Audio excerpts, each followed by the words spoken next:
Yadda ake saduwa da mace mai buɗaɗɗen gaba, ko kuma yadda ake gane buɗaɗɗen gaba na mace da kuma yadda za a magance matsalar.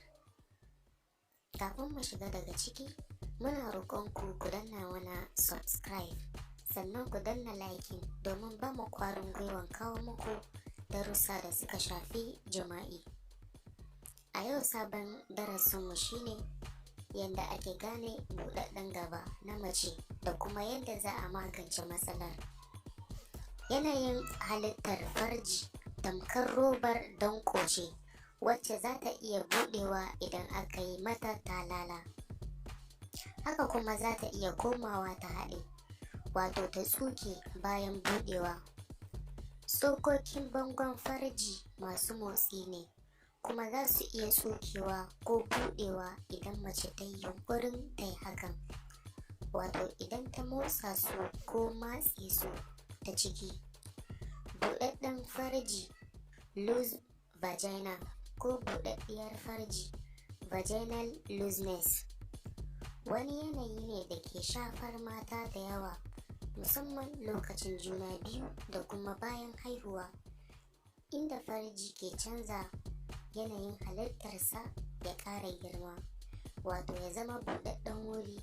Kasancewar naman da ke zagaye da farji mai yi wa zakari loɓe lokacin jima'i ya saki, tsokokin sun saki, ba su iya damƙar zakari yadda ya kamata a lokacin saduwa, kamar da yanayin halittar fatar jikin mutum.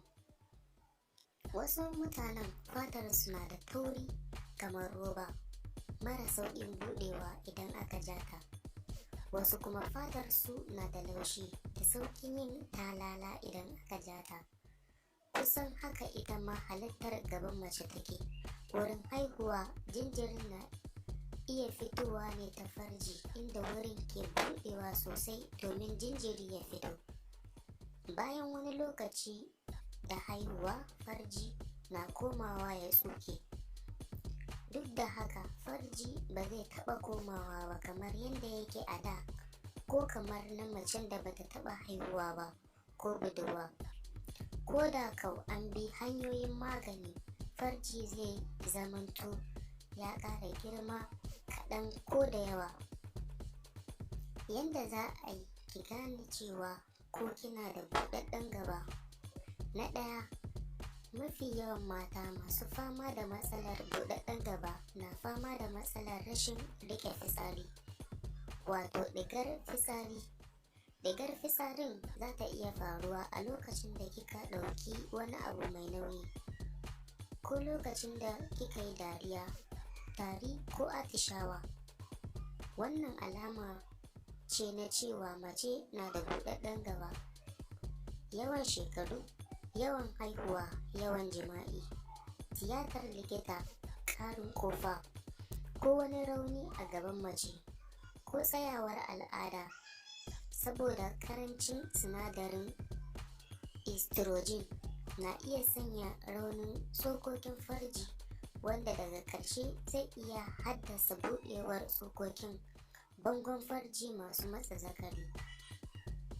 Hanya ta biyu da za ki iya sanin ko kina da gaba mai faɗi ita ce, ki saka ɗan yatsanki guda cikin gabanki, sa'annan ki yi ƙoƙarin matse ɗan yatsan da tsokokin farjinki. Idan har kika gwada yin hakan kuma ya zamanto ba ki iya jin kina matse ɗan yatsan da farji, to zai iya zama kina da babban wuri. Bugu da ƙari, idan kika saka yatsa biyu ko uku, misali manoninki da kuma yatsan tsakiyar hannunki mafi tsawo kenan, kuma baki ji wata alamar bangon farjinki yana matse yatsun ba, to mai yiwuwar ita ce kina da buɗaɗɗen farji. Sai kuma na uku, idan ya zamanto yana da wuya kamin ki ji ƙololuwar daɗi organism kawowa lokacin saduwa, yana iya yiwuwa alamar buɗaɗɗen gaba ne. Haka kuma raguwar jin daɗi ba kamar da ba, shi ma na iya zama alamar. Menene hanyoyin tsuke farji? Akwai hanyoyi da dama na matse gaba musamman bayan haihuwa, wanda sun hada da hanyoyin magani, motsa jiki wato exercise, tiyatar likita domin rage girman farji da sauransu.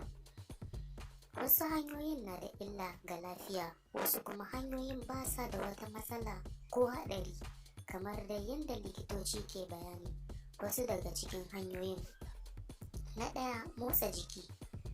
Hanyoyin motsa jiki na zamani domin matsa gaban mace suna da yawa, such as Kegel exercise da sunaye. Motsa jikin ya shafi horo da mace za ta iya ba wa jikinta domin ya zamanto tsokokin gabanta masu motsi sun ƙara ƙarfi da tsukewa. Misali, wata ƙwararriyar likita a India, Dr. Sanjita Gomas Consultants, ta yi bayani. A taƙaice dai wannan shine. Muna roƙon ku danna mana liking domin ba mu ƙwarin gwiwan kawo muku darussa da suka shafi jima'i domin ilimantarwa. Don haka daga ƙarshe ku danna subscribe, kana ku danna alamar ƙararrawar sanarwa ta yadda za mu sanar da ku da zarar mun ɗora sabon bidiyo. Naku a koda yaushe, Hausa Online.